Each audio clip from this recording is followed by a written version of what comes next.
All right, welcome. Let's begin with the need for sanity in our polity as President Bola Tinubu has begun the task of cleaning the urgent stable, and he's getting support across board. The Igbo Sociocultural Organization, the Ohaneze Ndigbo, is backing the president for the suspension of the Central Bank of Nigeria CBN governor. That's the suspended governor, Godwin Emefiele. According to Ohaneze, the suspended CBN governor allowed himself to be destroyed by the cabal in the immediate past administration. While the Secretary General of the organization, Okechukwu Isiguzoro, said Emefiele played into the hands of the cabal that never wanted Tinubu to become president. Hence, his continued stay in office will undermine his presidency. An interesting twist to the old narrative there, saying you didn't play a role in his emergence, or you did play a role to sabotage his emergence. It was inevitable for you to work with him. But let's, BKO, let me start with you. Let's look at the real issues table here.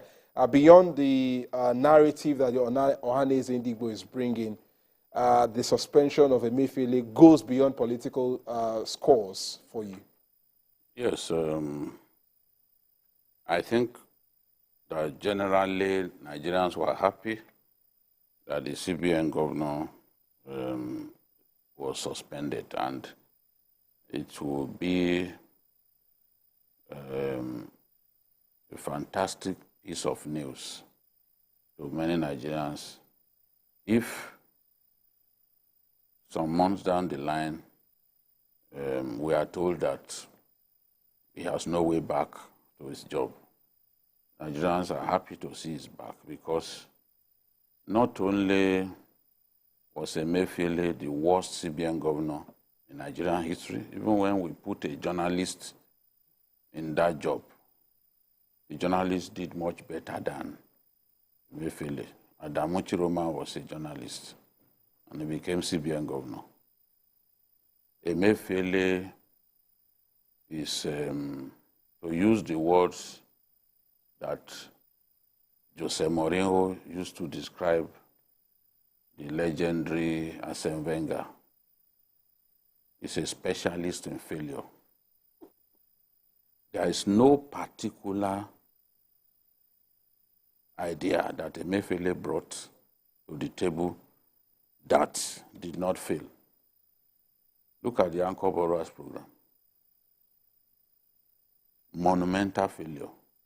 Any program that was created with the desire to stimulate agricultural production, if it does not succeed in bringing down prices, then it has failed.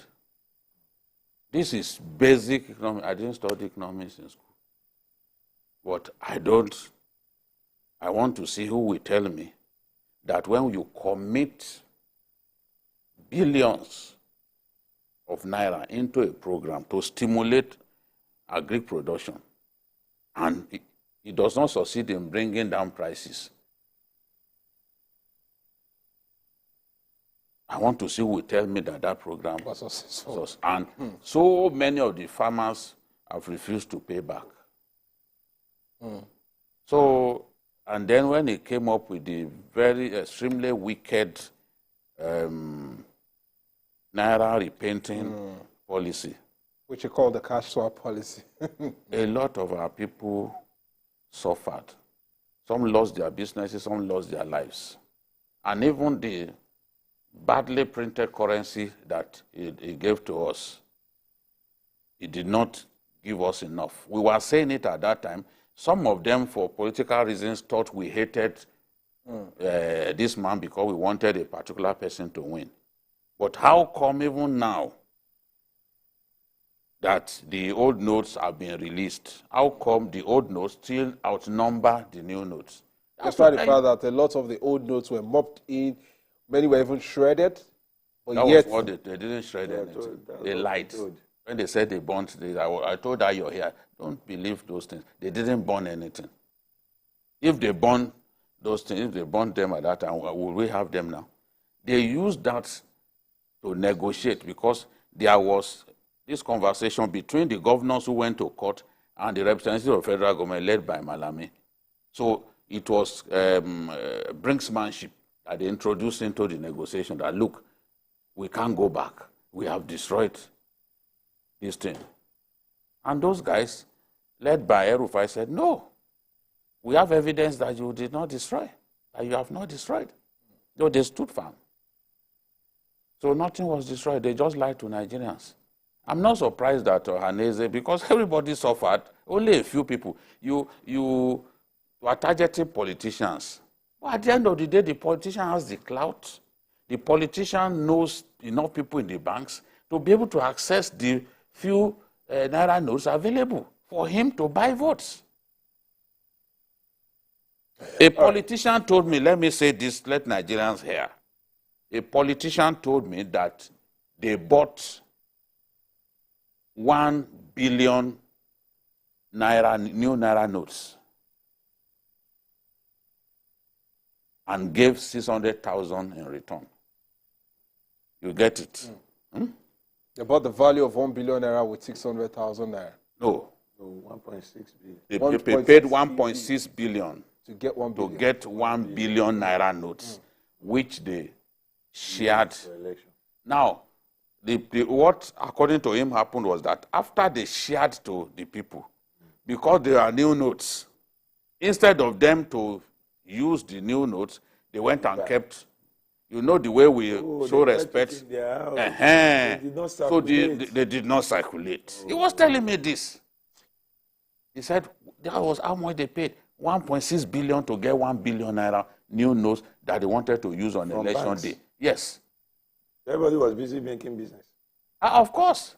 It is you and I who do not have the clarity. Eliud Dume said it that, look, you are just making poor people to suffer. That if I need the new notes, I will get it. I mean, what is all right. BKO has done well to go down the issues. Poorly executed policies on the part of the former, the suspended CBN governor. The fact that majority of the policies he came up with, the impact were even, wrongly, was impacting wrongly on the people. But let's look at the position of the Ohaneze, looking at it from a political side, saying Emefiele allowed himself to be used by the cabal. What exactly is the Ohaneze Ndigbo trying to say here? Yeah, well, I will tell you that they are saying the obvious, based on what all of us can see. But aside that, I would still aligning with what they say. I would look at a situation whereby Emefiele contested for the presidency. He obtained form. He has denied that. No. He has denied that. No, please, let's we are on national Let's TV. be serious. Let's be serious. He can deny it from today till tomorrow. For a form was obtained in his name.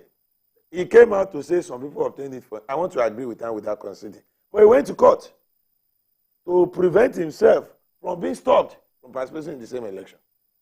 The same election, he told us, I don't have a hand in the form. But when it appeared that he could be stopped for one reason or the other, he went to court. During that same period, he rushed to his own state to go and get registered as a party member. And that itself, it's at least he didn't deny that. 2 seats. There are evidences to the fact that he got registered as a card-carrying member of a political party. He didn't come into office as a card-carrying member of a political party. While still in office, during an electioneering period, while his name was being strongly bandied as one of the presidential hopefuls, he emerged as a member of the ruling party. He was in court to stop his disqualification. These are enough reasons to prove that he was interested in the race. And he became partisan. And if you were interested in a race, and the rule says you ought to have resigned, but somehow, like one or two other persons in that same administration, you retraced your step, and you kept your job, one of those people you ran against emerged as president. I know that in other parts, it is not Nigeria that is the problem. When I say in other parts, I'm not saying Nigeria. I'm only saying in other parts because other people outside our own environment would honorably resign his appointment. Look, I have good reasons not to be in this government. But he didn't do that. So if Ohaneze is now coming to say he was used. He allowed himself to be used. He was partisan, or whatever other reasons they are given. Can we fault them? The answer is no. Then you will recall that Emefiele became very popular for a very bad reason during this same electioneering period. For most Nigerians, Emefiele's Naira swap policy was aimed at a particular presidential candidate. You can't convince them. You try to, they won't listen to you. Let me tell you, immediately was suspended. A video started trending on social media. I think this woman is hawking either groundnut or whatever. An elderly woman who ran out of her house with her wear on her head to go and inform people that Obesele has been suspended. He has been arrested. They are even going to jail him. They are even going to do this. That is how popular Emefiele is negatively. Okay. It is not about Waneze alone condemning his activities. Nobody has found him guilty yet. I want to agree that he's still innocent until proven guilty. Okay. But in the court of public opinion, he needs to know. His lawyers also need to know. His handlers need to know that in the court of public opinion, Emefiele is already tried and found guilty by Nigerians. All right, we'll wait and see what the court will say if, the DSS carries out the investigation and proceed to charge or lay some charges against the suspended CBN governor. Well, let's talk about another issue which is also generating a lot of reactions. And, of course, President Bola Tinubu is, of course, winning a lot of hearts, you would say, as he continues to breathe fresh air into his administration. And the latest is the indefinite suspension of the chairman of the Economic and Financial Crimes Commission, EFCC, Abdulrasheed Bawa, from office on Wednesday. This is to allow for a thorough investigation into his conduct in office following weighty allegations of abuse of office against him. After the suspension, Bawa submitted himself for interrogation by the Department of State Service, DSS, following earlier invitation. In a statement, the public relations officer of the DSS, Peter Afunaya, said the invitation relates to some investigation concerning him. BKO, we can recall that a few weeks before the end of the last administration, the former governor of Zamfara State, Matawale, accused the EFCC chairman of demanding some payments to pacify him from pressing charges against him. There have been lots of allegations, but the decision by the president to ease him away from office, to give him a chance to defend himself during investigation, has been greeted by a lot of commendations in the recent hours that the news broke. Let's go into the issues. What were the issues laid before Abdulrasheed Bawa that he has to defend now? Most of what they have against him are not in the public domain, but there have been allegations unproven. So it's up to him to prove that indeed it's as clean as a whistle. Bawa was also notorious for disobeying the courts.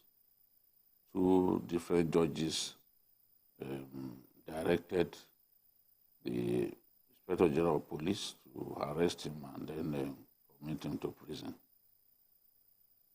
When a judge gives a directive, especially in a matter that was brought before the judge by somebody who felt aggrieved by the conduct of the EFCC towards him, the EFCC chairman cannot behave like he's bigger than the law or that he's bigger than the rest of us. People can say, oh, the Kogi matter is different, but before the Kogi matter was an ordinary Nigerian who approached the courts, lodged complaints about the EFCC, and the court gave an order in his favor, which the EFCC chairman refused to obey. We can't have a country where some people will think that, okay, they are even the law, or that they are bigger than the state. No. There have also been the case of the EFCC even helping an agency of government to collect payments. I wasn't aware that that was part of the job description of the EFCC. Of the EFCC. I wasn't aware. Until today, we do not know whether the payments that were received have been fully remitted to the agency concerned. So there are questions to answer in terms of the way the EFCC has been run. I want to see an EFCC that is properly run, not a politicized EFCC, because even when you see the people they go after, you know that these people are sometimes influenced by politics. And that should not be the case. We can't have a situation in which some of our people would be harassed, maybe because some powerful people in government do not like them. You go after them repeatedly and all that. No, nobody wants to see that. And many people in the EFCC, many of the staff, they are parading wealth way beyond their income. It is public knowledge. That has to be investigated. It means that they are using their position to enrich themselves, to feather their nest and all that. And some of what I expected to change with the coming of this young man has not, those things are still happening. The consistent media trial by the EFCC, consistent media trial, that has to stop. Do your job diligently. So now, he's been quizzed briefly by the DSS, and apparently they don't want to keep him and Emefiele in the same place. So he's been transferred somewhere. So his investigation will continue. But I'm sure before even arresting him, they must have gathered some goods against him. So in the coming days, we'll know what are actually behind all of this. But you can also not wish away the allegation by the governor because he claimed that he had evidence. You know? Okay, let me come to you, Dari. I mean, BKO has done well to lay the issues on the table. I mean, according to the press statement from the State House on Wednesday night, there are weighty allegations of abuse of power, a part of which BKO have highlighted, media tryout without convictions, endless, witch hunting of citizens for reasons, I mean, the courts could not even substantiate. Let's talk about Bawa himself. His emergence after the old Magu incidents, would you say he is another puppet in the hands of the cabal, just like Emefiele was? In fact, Bawa's issue surprises a lot of people because he's a young man who came in the crest of expectations following the issues with Magu, his predecessor. And at the onset, he gave a lot of promises. But gradually, the EFCC under him returned to its old ways. I was discussing this somewhere and I said, after the first 2 years of the last administration under President Buhari, it was as if that administration got tired of fighting corruption and allowed corruption to fester. EFCC was one of those agencies that aided this festering of corruption under the administration. Because all we started seeing afterwards were obvious political arrests. You could argue and win that this arrest is politically motivated. Aside that, Bawa and his agency practically became more interested in running after Yahoo boys, parading them with so much fanfare. while Nigerians wait for obvious cases of corruption in government, in certain agencies, in certain institutions within the government to be investigated. But as it turned out, people talk about cabals, and then people say there is no cabal. But when you look at how agencies like EFCC were operating, you'll be tempted to believe that obviously there must be some puppeteers somewhere pulling the strings relentlessly. You see a situation, or you see situations where courts of competent jurisdiction will give directives, and the EFCC will do otherwise. We could begin to count that on our fingers. They are yet to read out the allegations against him. But Nigerians and other stakeholders, observers of what has been happening, will tell you a lot of things. There have been a lot of allegations against this young man by people within and outside government concerning the way the agency operated. There have been mention of the EFCC in other cases where the EFCC and its operatives were mentioned to have carried out certain unpalatable activities. We have had that in this country.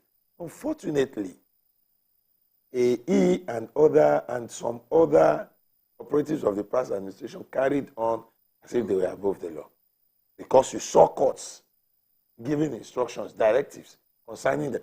Not on more than one occasion, he was asked to be arrested, but between him and the IG, nothing happened. Then, within the police force, now, you find what I call a scramble for officers to be posted to the EFCC in the last 3-4 years. It became, we learned that people are even paying heavily. They lobby, seriously. They pay heavily to be posted. If it is not now lucrative, to use the usual word, will people spend money, time, and energy? So, what became of being a police officer? That all you need to hide now is get posted to the EFCC. Even they go there to take lower ranks or take jobs that are expected of lower ranked officers, and they are comfortable. It shows that it has become some form of money spinning posting. And that's not what that agency should be. It's an agency that should be above board because it is meant to clean some systems. But all right, Dari, just hold your thoughts for a moment. We need to go on a break now. We'll be back with the conversation. The program is still Journalist Hangout, and we're looking at the topical issues across the polity in Nigeria and across the world. Welcome to the show. We're back after this break.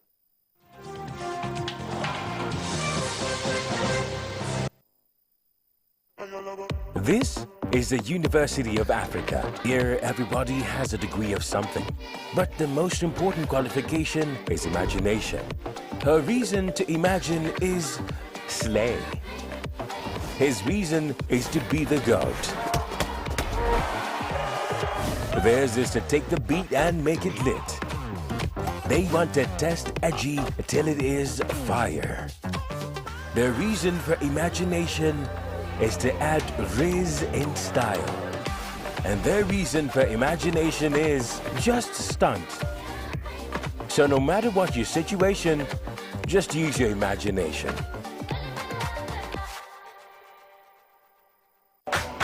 Get ready for an inspiring journey into the world of Nigerian media and the life of one of its brightest stars. Introducing Becoming the Queen of Talk TV, the highly anticipated debut book from Moriah Afolabi Brown, the host of Nigeria's #1 breakfast show, Your View. With over 2,300 episodes of Your View under her belt, Moriah is known as the Nigerian Queen of Talk. Her passion for speaking up for women has made her an influential figure in the media industry, both locally and internationally. In her first published book, Moriah takes readers on a journey through her remarkable career, chronicling her life story and swift rise to success. Mark your calendars for June 2023, when this one-of-a-kind book will be unveiled to the world.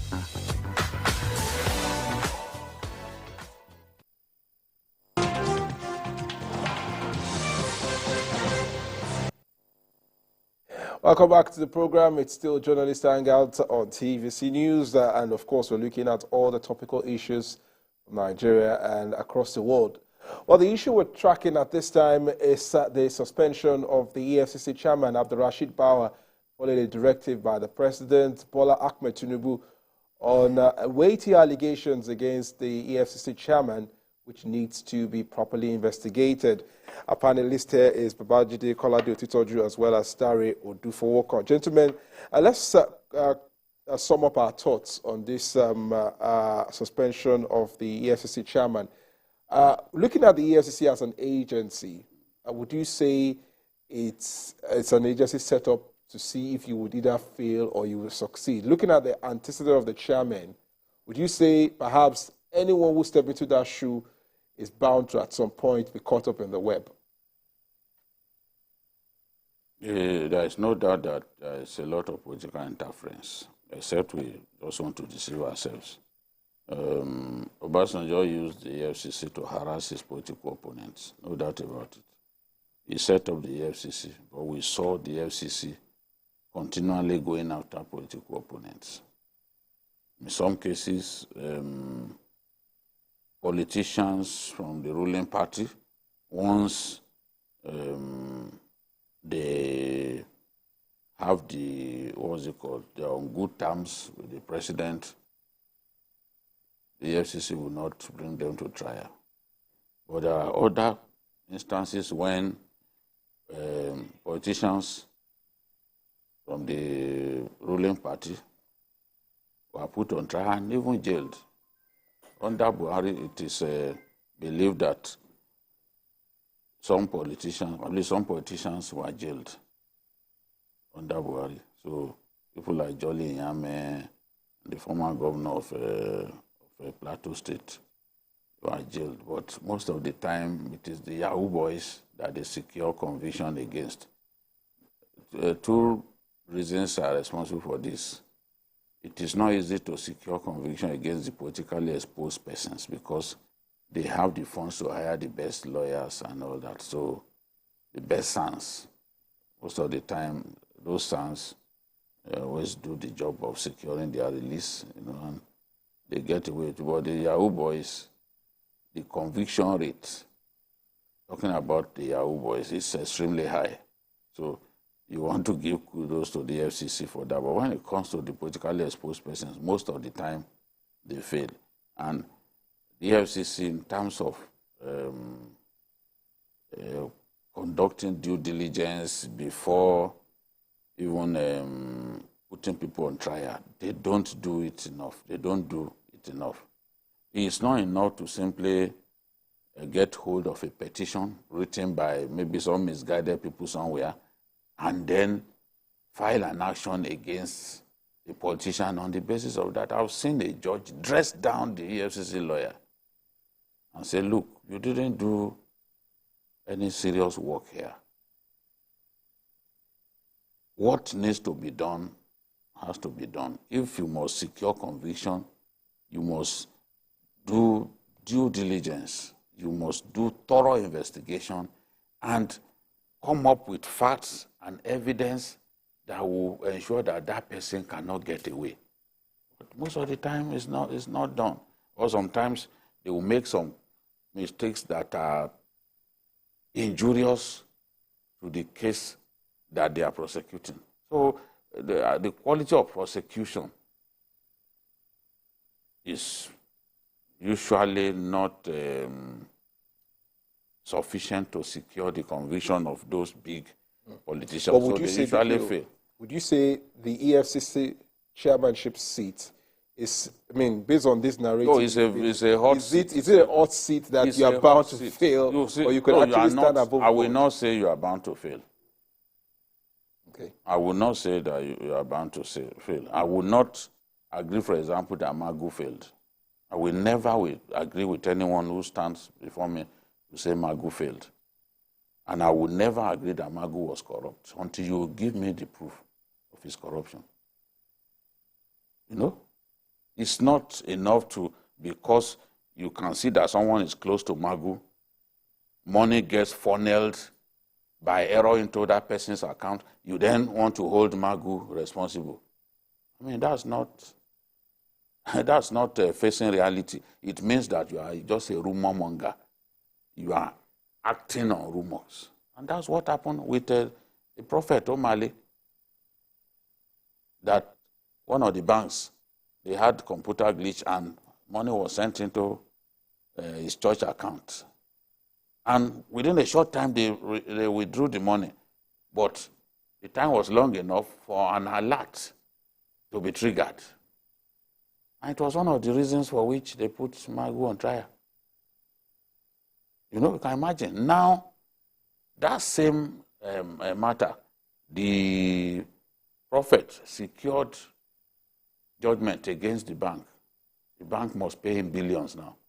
The bank had previously apologized in national newspapers to say, look, this thing happened and it wasn't your account alone that was affected. But Nigerians believe the story.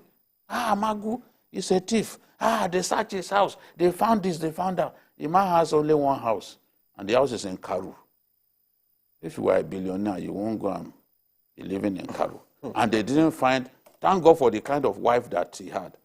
His wife was chaperoning them from room to room, ensure that they didn't plant anything and they didn't see anything eliminating. All right. So this is the thing. At that time when some of us were defending him, that we were sure that he didn't steal.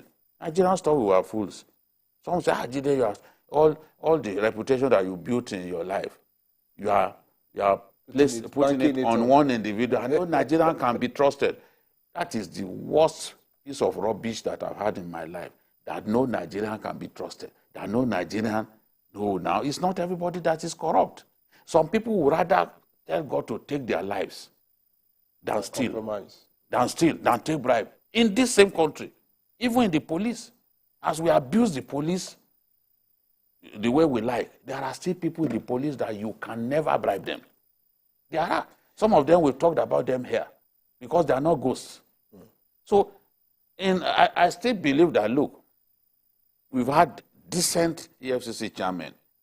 No Ribadu did an excellent job as EFCC's inaugural chairman. He did an excellent job. Look at the millions of dollars he was offered. He filmed it. He handed the money to the CBN. He could have taken it.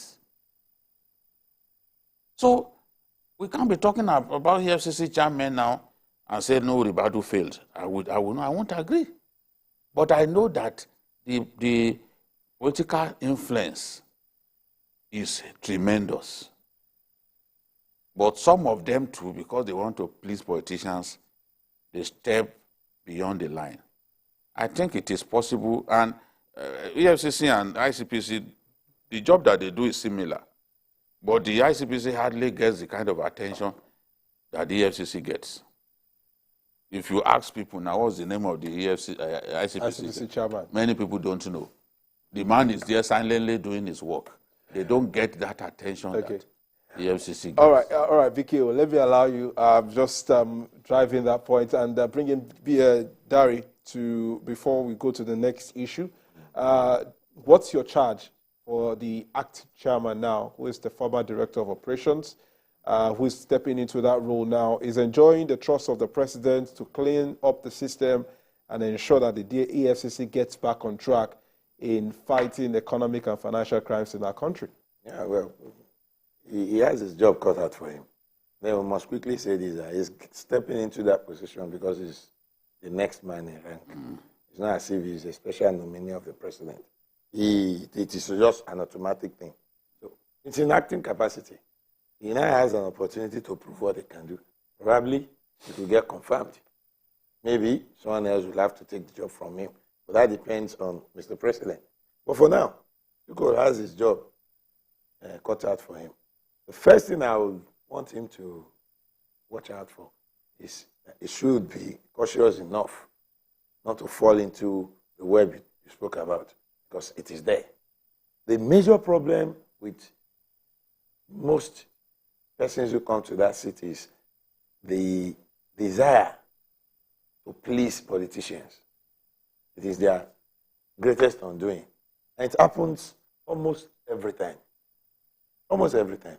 They are the nominees of Mr. President, yes, but they have a job that is well explained by the laws of the land. And but that was even before the Attorney General of the last administration tactically placed the EFCC under his office.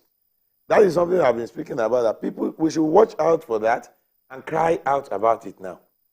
The EFCC, as it is, cannot do anything majorly without taking directives from the Attorney General of the Federation. Who is a political appointee? Who is a political appointee? Who will have vested interest in one thing or the other? Who will easily use the EFCC to achieve political goals if he has his way? The law guiding the operations of the EFCC as currently drafted will not help those who will come to the seat of the chairman. Because even when they see obvious reasons to go after certain persons, they may not be able to. If the Attorney General disagrees. And nobody will be talking about the Attorney General. We'll be talking about the EFCC chairman. That's obvious. He didn't do anything about it.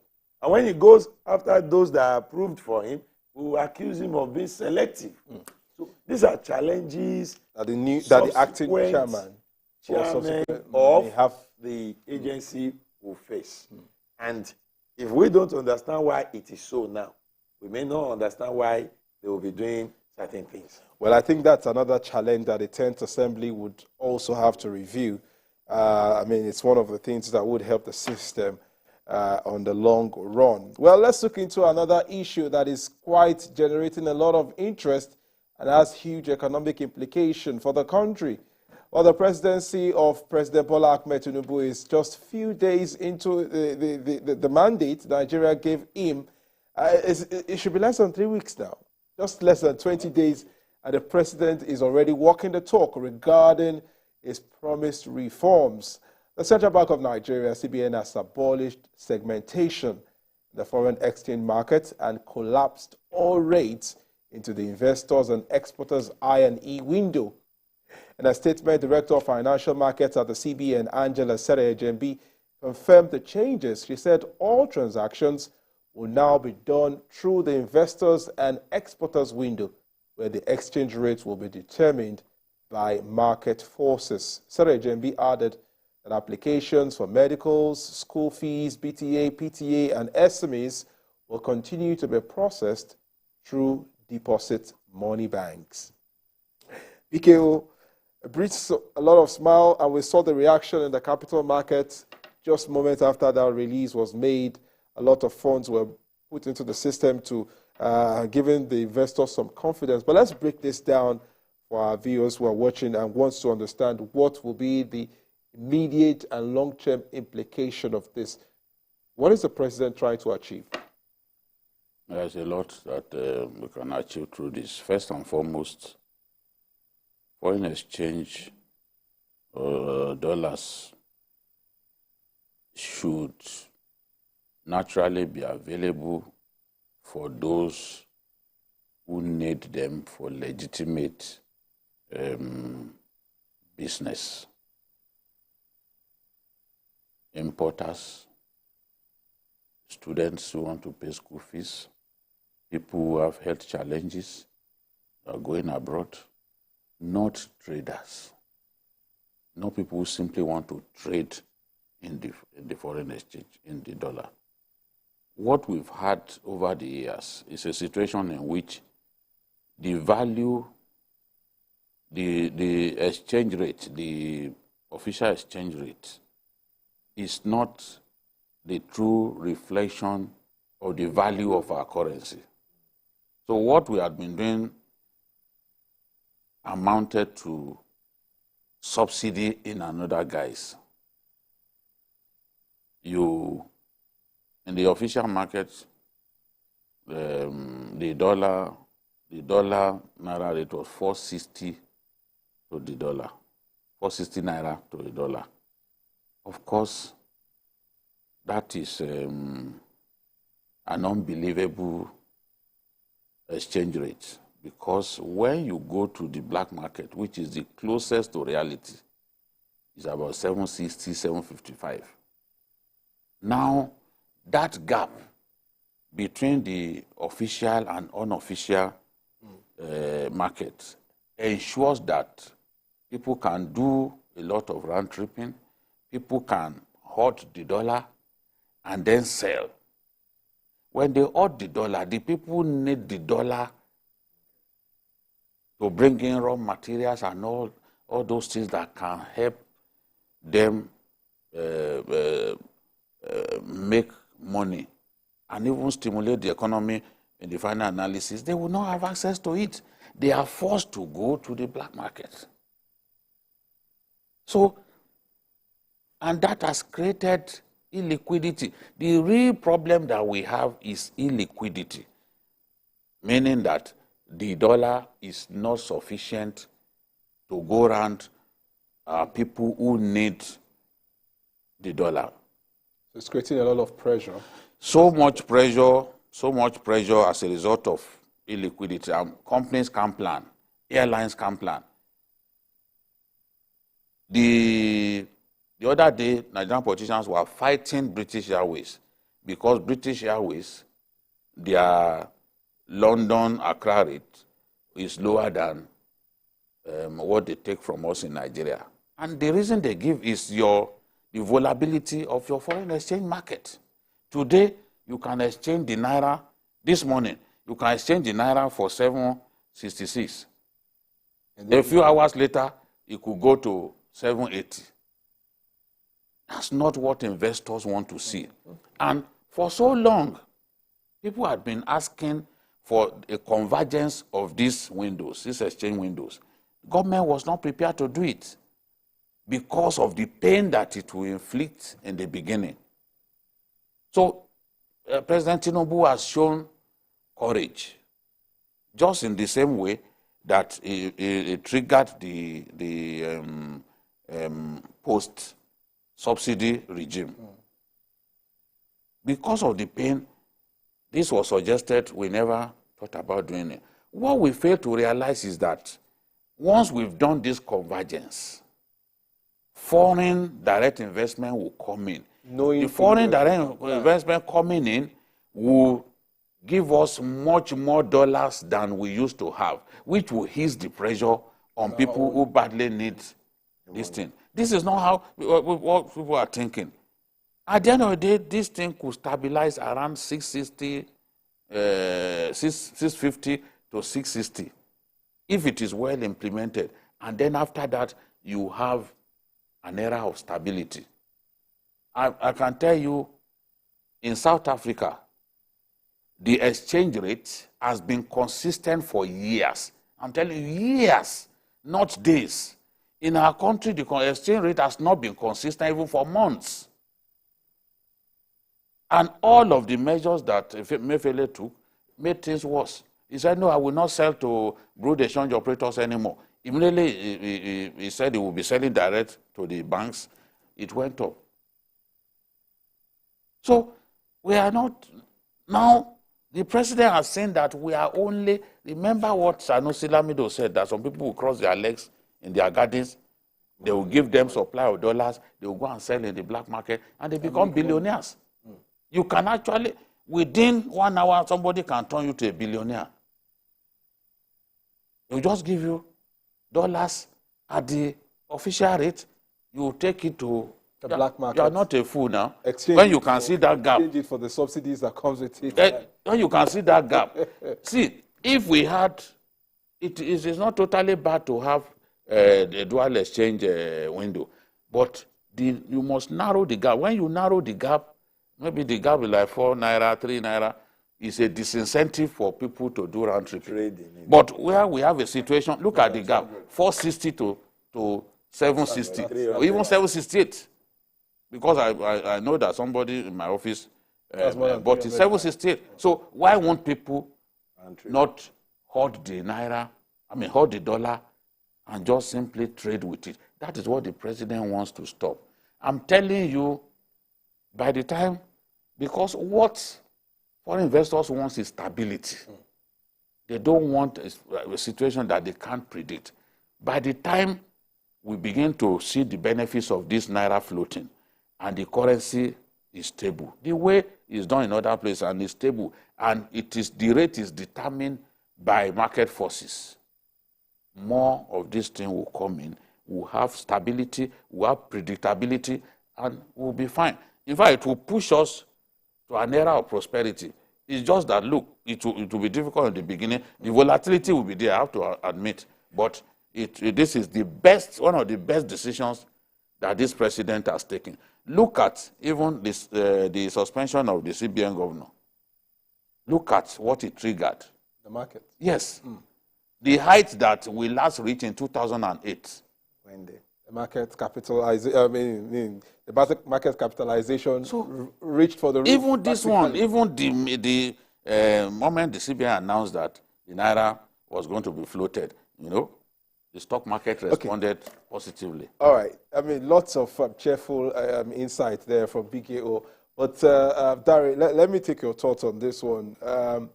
We've seen a lot of dollarization of the Nigerian economy in recent years, where a Nigerian would favorably want to hold the dollar for speculative or transactionary reasons compared to the Naira, which is supposed to be our local currency.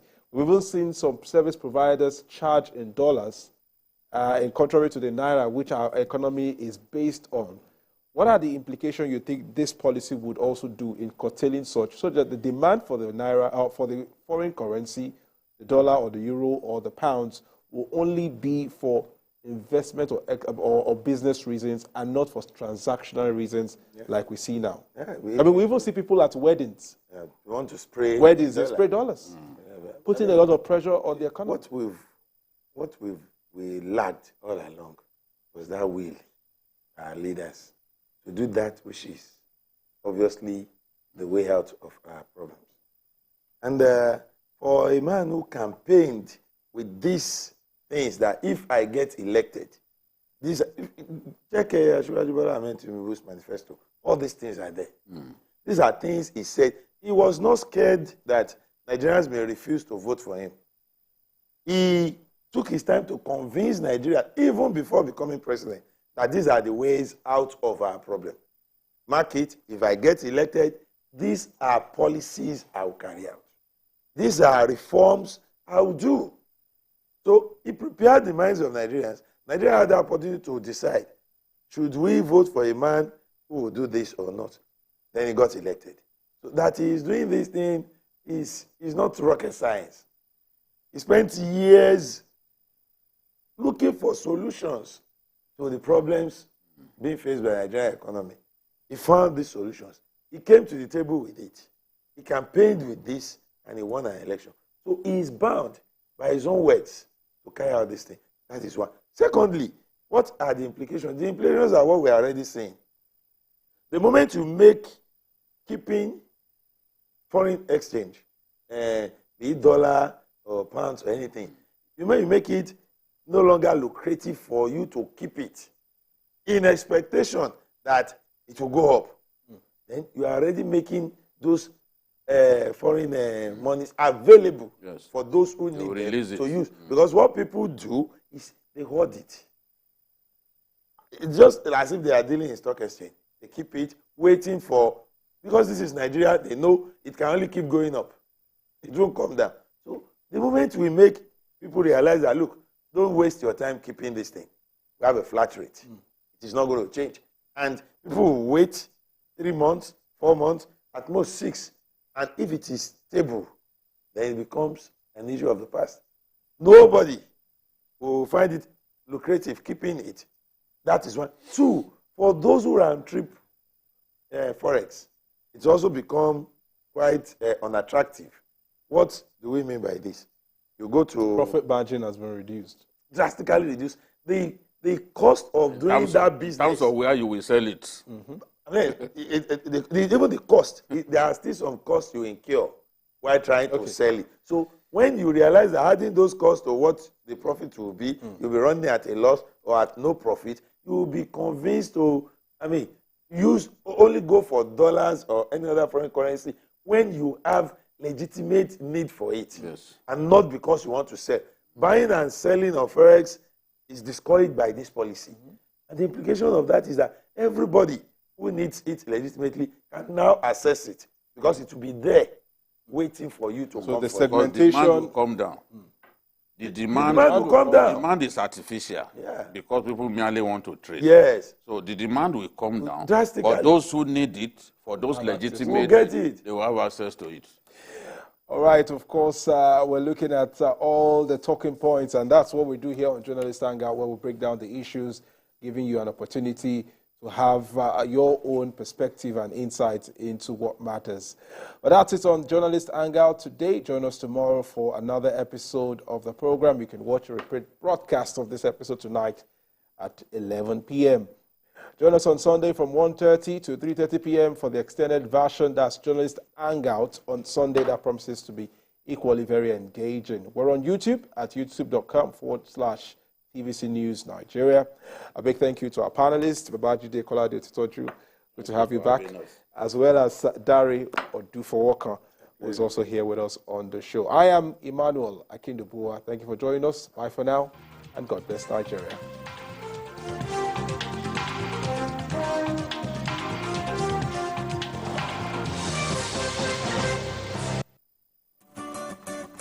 In today's world, our lifestyle, both at work and at play, depends on connectivity. Our connectivity depends on the devices that make it possible, and these devices depend on electric power. When power fails, our life shrinks, our work drops, and our joy dips. JRB Solar Energy Systems are here to ensure that we enjoy uninterruptible power, uninterruptible joy. Whether you're running a business, an institution, or just a home you return daily to rest, JRB has got you covered. No project is too big for our super digital inverters, long-lasting batteries, and efficient solar panels. Go. Dream on. Change your world. JRB Solar Inverters, batteries, solar panels, solar streetlights, and more. Telephone 0906 752 1111. Email sales@jrbsolar.com. With JRB, the sun's gonna shine on everything you do. New beginnings are always colorful. When we celebrate the start of life's journey, we marry in colors. With our proudly Nigerian Dulux paints, now available in any color. Express your world however you want it. Visit a Dulux Color Center to get any color instantly. Dulux, let's color. With total submission and gratitude to God for a life well spent, we announce the transition to glory of Mr. Tolu Ogunkoya, whose sad event occurred on the 25th of April, 2023. Burial events are as follows. Service of songs comes up at the Redeemed Christian Church of God, The Sanctuary, Tom Allen Center, Stratford, London. Date Tuesday, the 6th of June, 2023 at 6:30 p.m. Funeral service takes place at Green Acres, Epping Forest, Kiln Road, North Weald, Bassett, Essex, United Kingdom on Wednesday, the 7th of June, 2023 at 11 a.m. There will be a night of tributes on Tuesday, the 13th of June, 2023 at Shiva Center, 20 Mobilaji, Bank Anthony Way by FCMB at 5 p.m. This will be followed by a commendation service on Thursday, the 15th of June, 2023 at the Chapel of Christ, The Light, IPM Road, Alausa at 10 a.m. He is survived by wife, children, brothers, uncles, aunts, and cousins.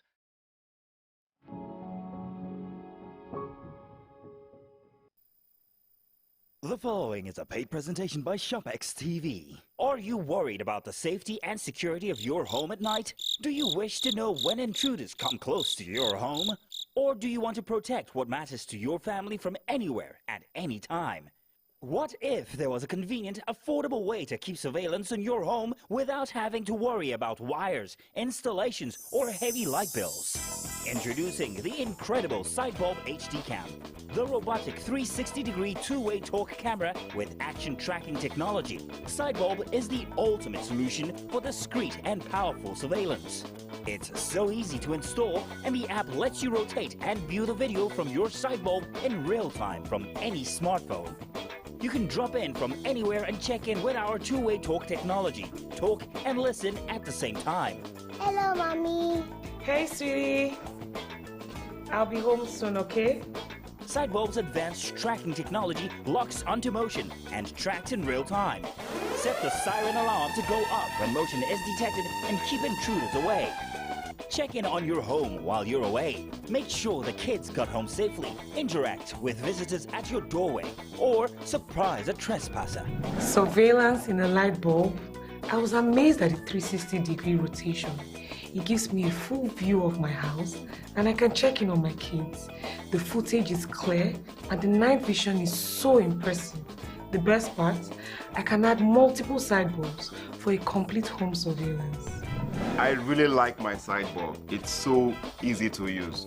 I just downloaded the app, I put it on my phone, and I add it up and run in about 3 minutes. Traditional surveillance systems are bulky, expensive, and difficult to install. But with Sidebulb HD Cam's innovative design, installation is as fast as changing a light bulb, and it's made for indoor and outdoor surveillance. The Sidebulb HD Cam is now available in Nigeria, exclusively from ShopX TV. You could be paying up to 200,000 naira for an indoor and outdoor security system that doesn't fully secure your home. But call the number on your screen now and get the Sidebulb HD Cam for just 45,000 naira and get peace of mind. And that's not all. If you call now, we'll give you an extra sight bulb at no extra cost. That means you buy one and get one free for 45,000 naira. But wait, there's more. If you order now, you get the Sidebulb HD Cam delivered to you for free wherever you are in Nigeria. So, call the number on your screen now or visit our website to place your order while stock lasts. The proceeding was a paid presentation brought to you by ShopX TV. At TVC News, wherever the big news story is happening, we're geared up to break it. TVC News, first with breaking news.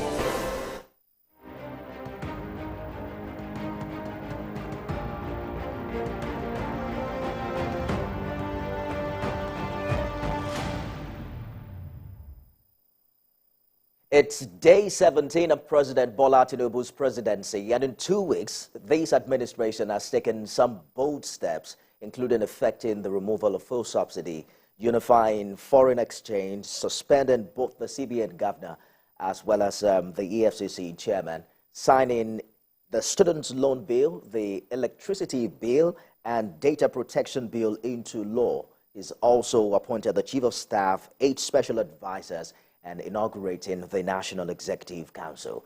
Thanks for joining us on the program. I am Nifemi Oguntoye. Remember, you can join the conversation now on Twitter using the hashtag #first100days, tag at TVC News NG and at Nifemi Oguntoye. Let's begin from the presidential villa Abuja, where it has been a busy day for President Bola Tinubu. A few hours after the president inaugurated the National Economic Council team headed by Vice President Kashim Shettima, the Director of Information of the State House, Abiodun Oladunjoye, announced the president's approval of the appointment of 8 special advisors. The following are those appointed.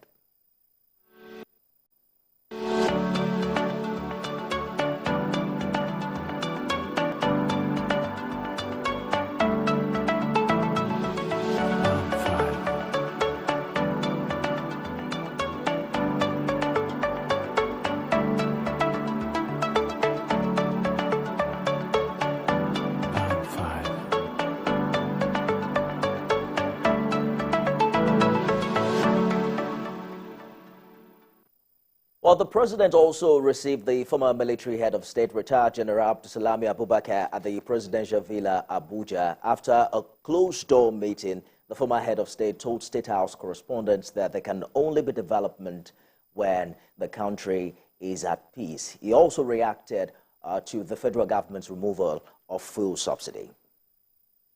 Let's always give peace a chance. It's absolutely necessary, because if there is no peace, there is no country. And Nigeria, there is enough for everybody.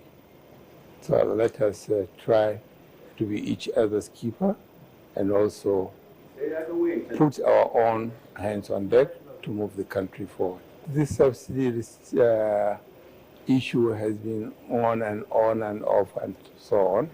But Mr. President has taken a decision to remove it, and I hope we will all see how to help him to make sure that it succeeds.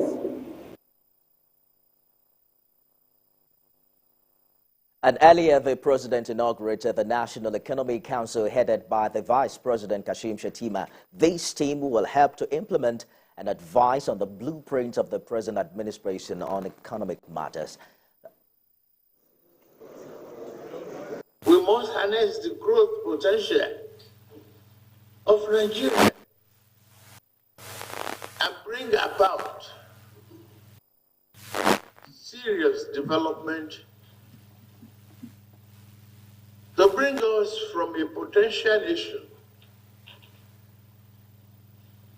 to a pragmatic economic development in a rapid manner. Their expectation is unmet.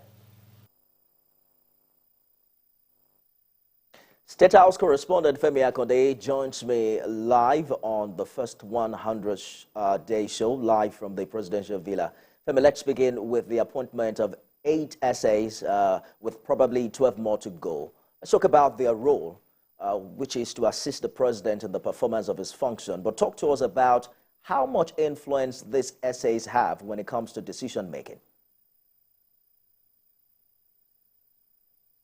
Well, if we can say that this is the president's first 11.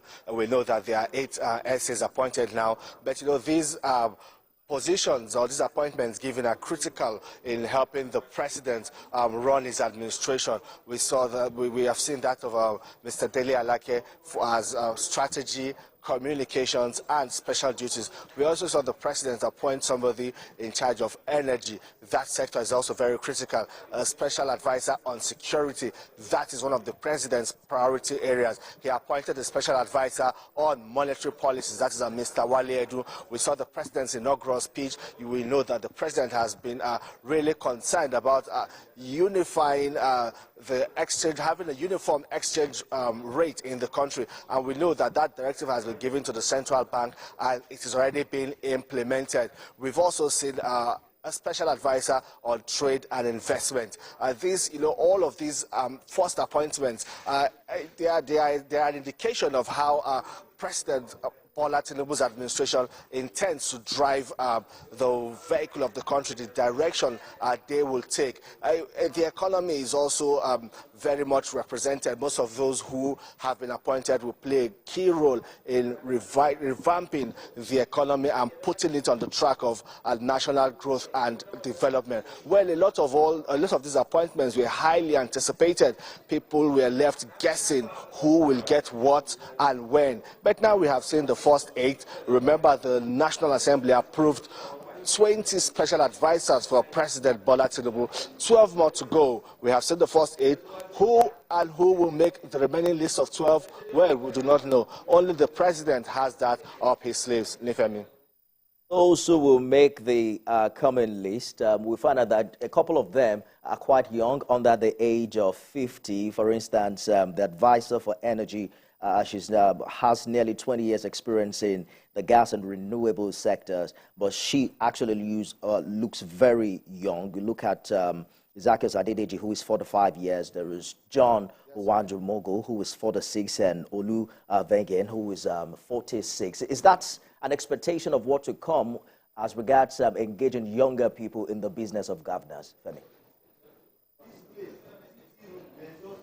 Yes, that's very correct, Femi, because President Bola Tinubu has said that, you know, once his administration hits the ground running, he's going to greatly involve youth in running the government. Youth will have a critical role to play. We are already beginning to see a manifestation of that, looking at the appointment of the special advisor on energy. She's young, but yes, she has a vast experience in that sector. Everyone is waiting to see how she will bring all of that to bear in this critical sector that also affects other sectors of the economy. We look at other appointments, so we have a couple of young people too. We are expected to see more young people come on board when the president unveils the remaining members of his team before the appointment of ministers. Even we are expected to also see young people make President Bola Tinubu's ministerial list. Heads, we are expected to hear an announcement of young people heading government agencies, parastatals, departments, and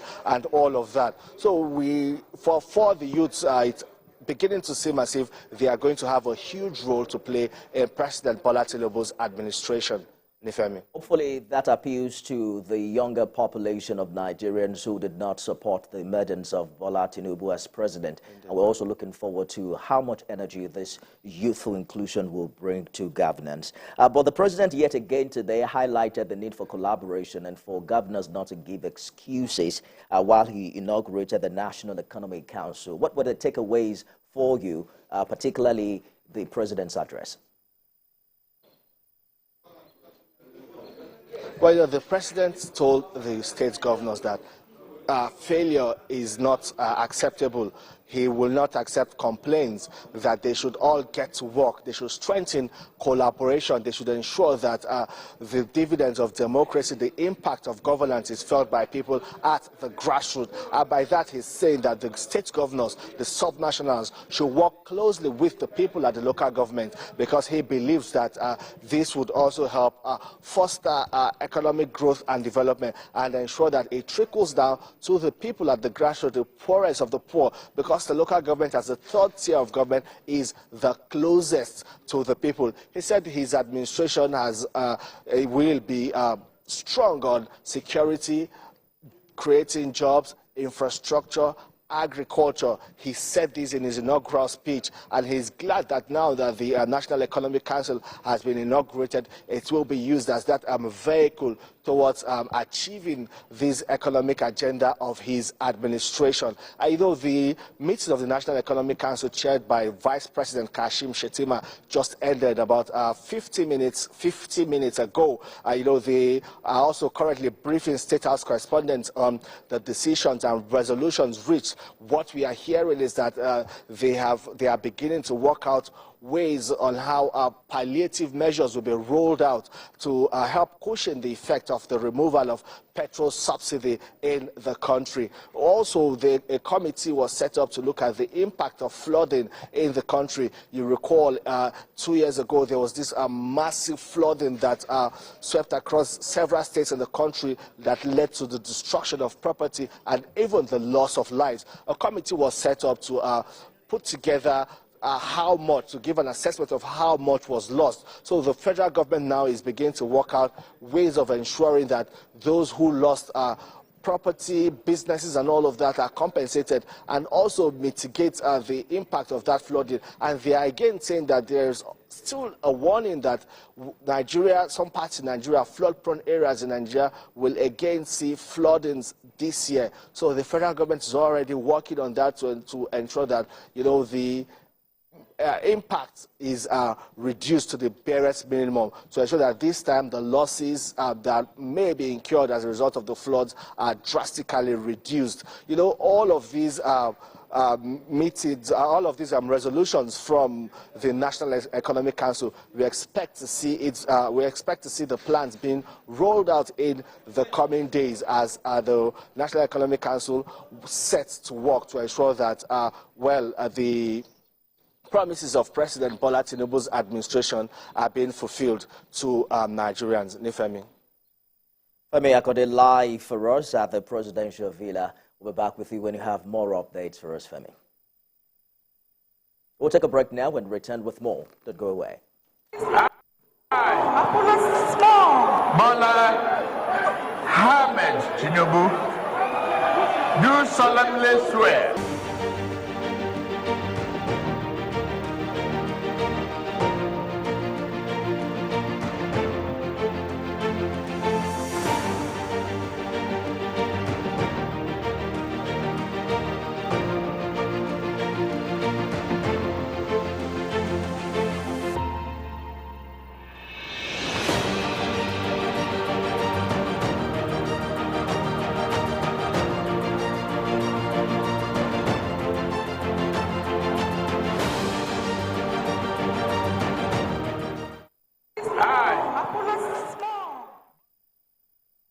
Well, critical to the success of this new administration's economic policies is national security, as the Tinubu presidency is coming at a time Nigeria is faced with multiple internal security challenges.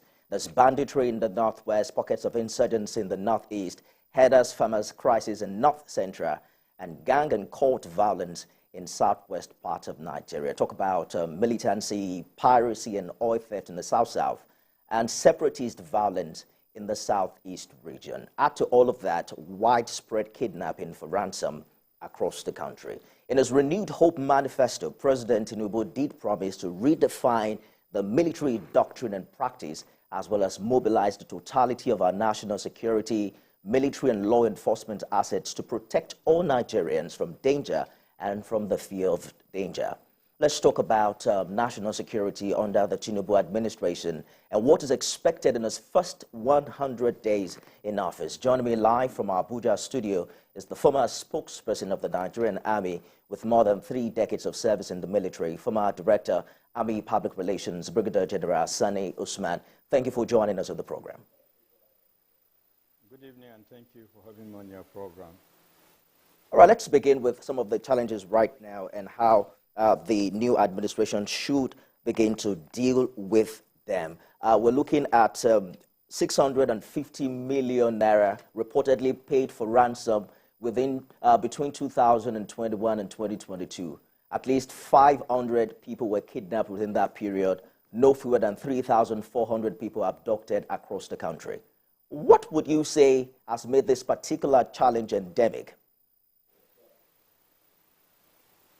Naturally, it is very, very challenging in the sense that it has been affecting, the safety and security of Nigerians. Therefore, anything that will impinge on your freedom, regardless of which type of freedom, I think is a very challenging thing. More so, when you talk about kidnapping, banditry, and other security challenges, particularly kidnapping, in the sense that the value of human dignity has been reduced to that of an animal. People are paying ransom, simply because he has been kidnapped and all the rest. So and it has corresponding effect, negatively, so to speak, on socio-economic well-being of the Nigerian society. It has affected the educational system, it has affected food security, and so on and so many things. Therefore, there is high expectation on the government to deal with this issue decisively, and thankfully, the president has made security a topmost priority of his administration. And I have no doubt about the fact that definitely this will be delivered sooner than later. But what is expected more, and thankfully we have been seeing signs that they have already hit the ground running, and by way of appointment and putting the right people at the right place to make sure that that aspect that is missing in dealing with security challenges in this country, the whole society approach is given topmost priority.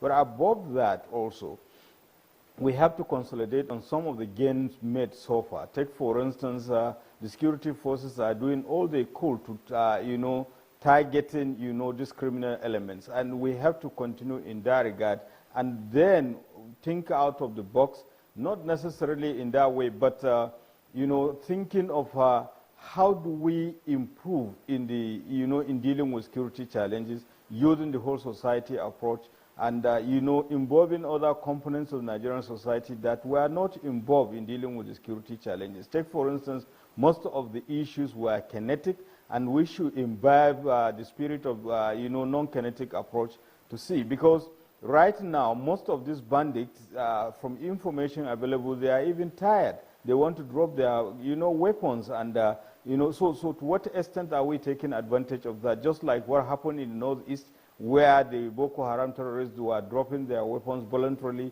in numbers. And it is equally important to also address such issues. Take, for instance, the repentant Boko Haram that there are thousands in number. What are we doing with it? Because the issue now is, can Borno state government and the military continue to hold forth without assistance from the federal government?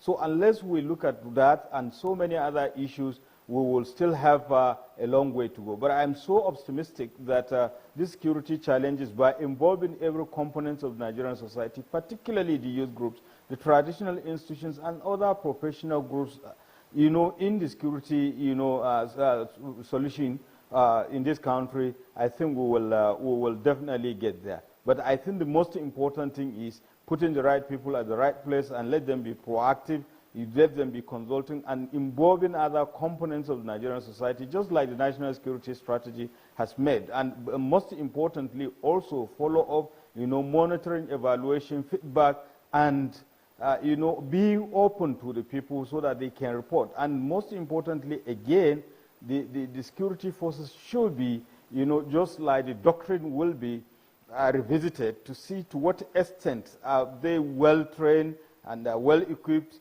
the numbers to meet up with the security challenges. And by the way, when you are talking about other security challenges, we're in the 21st century, given the globalization, there is one other issue, the cyber crime that is impinging on our security, affecting, security and even the economy and social well-being of Nigeria. So it is not just those physical, there are also this aspect that we have to, strengthen our institutions and security forces to meet up with these security challenges as they evolve.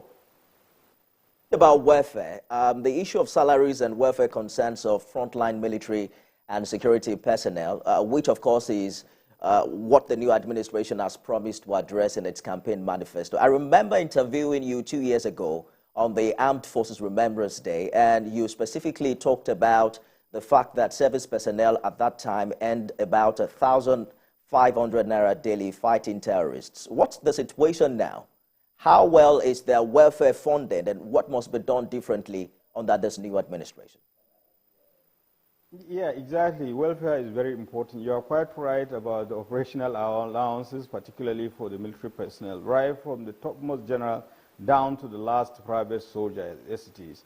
And the situation is exactly the same, because it is not just the military that are deployed in counter-insurgency operations. There are other components of the policing system, the Nigerian police and other security agencies. To what extent their welfare is being addressed is another issue.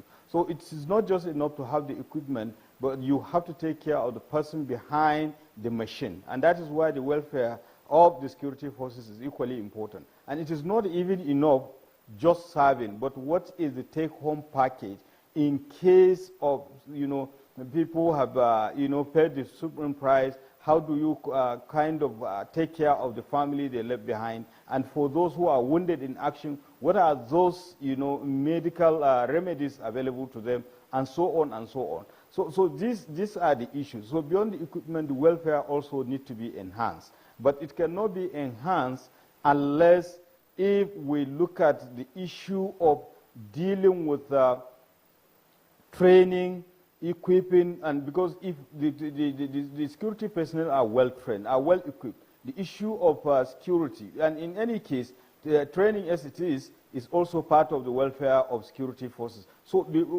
all these things go hand in glove. You have to be improving on them simultaneously. So we have a very short time, Brigadier General, and I just want to squeeze in 2 more questions for you. Secessionist violence is one, major security challenge the Tinubu administration will have to deal with. The Monday sit at home in the southeast is now crippling the economy of those states. Some say we may have explored or, the kinetic approach, like you mentioned earlier, to solve these problems, and that right now we have to seek political solutions. Do you agree? Yeah, quite right. I think this is very important, because most of the security challenges at the end of the day, you end up on the negotiating table. In the case of sit at home, I think everybody is quite aware of the devastating consequences on the well-being of the people of Nigeria, not just necessarily the Southeasterners, but also the economy, because these people are very resilient and they are economically, vibrant. But for you to have a whole day, that there won't be any activity, socio-economic activities and other things, it really impinges on the national, on the development and the well-being of these people. Therefore, beyond the kinetic aspect, I think there is need for constructive engagement. And I made reference to the fact that there is need to make, to consult with other components of the Nigerian society. There is kind of communication gap between the component, especially in the Southeast. Take, for instance, what is the relationship between the old and the young? What is the relationship, what happened to the time-tested, traditional methods of conflict resolution? Because you have the A-grade system, you have the town union, and above all, again, if you look at it from another perspective, we have 3 tiers of government, the federal, state, and local government. In most instances, including the Southeast and other parts of the Nigerian society, other parts of Nigeria, most of the local government system is almost collapsed. And unless we revive it and improve on good governance, so these issues will still be haunting us. But in the case of the Southeast, I think there is need for dialogue for people to see reason, because those people involved, most of the people that are staying or respecting the order of staying at home, in most instances is because of the fear of unknown. So if you improve on the ability of the security forces to secure the lives and properties of the people, the well-meaning people will definitely defy that. But at the same time, while doing that, you have to involve the components of the society, the traditional rulers, the youth groups, and other people in the Southeast to see to what extent they can talk among themselves. You look at it when it started. It was a non-government, but we are just being economical with the truth, because each and every one of these perpetrators is well known. They come from a particular state, they come from a particular local government, they come from a particular community, and even, household. So have we really identified all those issues, and to what extent are we talking about those issues? But most importantly is to improve on other institutions, the judicial system, so that they will be alive to their responsibilities. The issue of impunity should not be there. If you commit any offense, let us take advantage of the judicial system to make sure that everybody is equal before the law. The rule of law should be applied, and people will definitely understand that there is no point, because at the end of the day, it is the people that are suffering. To what extent would it help the cause of agitation by asking people to stay at home? It doesn't make any sense. At the end of the day, you are taking them backward. Be sure that we're going to return and talk to you subsequently, but if you can answer this within 1 minute. There's a house cleaning going on now with the new administration. Some heads of government agencies have been asked to step aside. In a minute, Brigadier General, what's your expectation with the service chiefs? A lot of expectation, and naturally you just have to clean certain things that you are not too comfortable with. And it is with best of intention to make sure that the system is rectified and made better. So it is not surprising such things, and a lot of things are ongoing, especially in the sense that there is kind of lack of communication. But I think with this openness and proactiveness, people will be carried along. So things that have been covered before will be uncovered, and the right thing will be done. Absolutely. We're counting on that the right things will be done, particularly under this new administration, and how it will, affect security of lives and property. Thank you so much for your contribution. From our spokesperson of the Nigerian Army, from our Director, Army Public Relations, Brigadier General Sani Usman, retired. Thank you so much. That's our program today. Watch a repeat broadcast at midnight and at 6 a.m. tomorrow. I am Nifemi Oguntoye.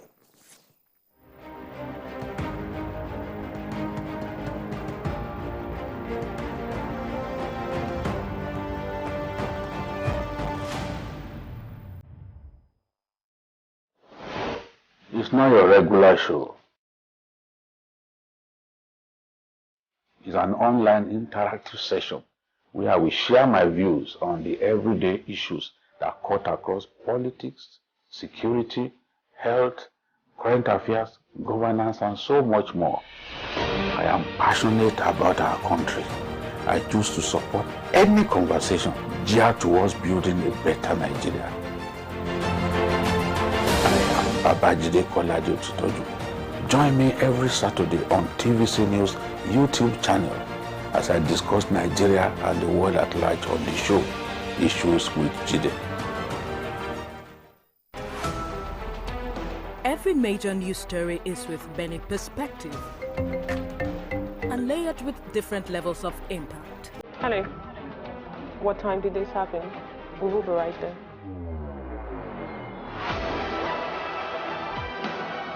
At TVC News, we follow the big and major news. gathering the facts, witnessing the outcome. I am here live at the aftermath of the approval of the new national minimum wage. We are TV Station of the Year, not just for breaking news, but for being first, fair and accurate. TVC News, first with breaking news. It's always a great morning on the TVC Breakfast Show. Thanks for joining us on TVC Breakfast. With the array of stories that matter and what's behind them. As you say, the first blow indicates the direction of government. Tell us what really is going on between your union and the federal government. Once it's generated, you don't use it, it's waste. We are not even sure whether we have a strategy for security. Are you saying that there was nothing wrong in that? Was he the one driving the taxi? Answer the question. Reveal your morning with all you need to know. Like yes, just mundane lyrics. Yes. How does that fit into your scheme of events or duties right now? No chief of staff, no general has the right to call a governor to order. The governor has been elected by his people. Start your day right, because this is the breakfast show that adds to your breakfast. TVC Breakfast, weekdays at 7 a.m. only.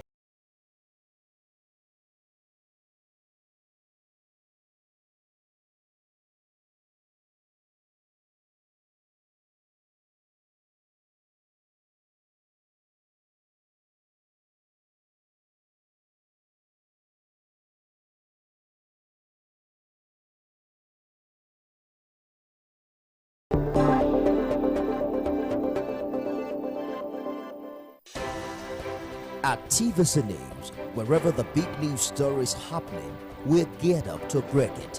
TVC News, first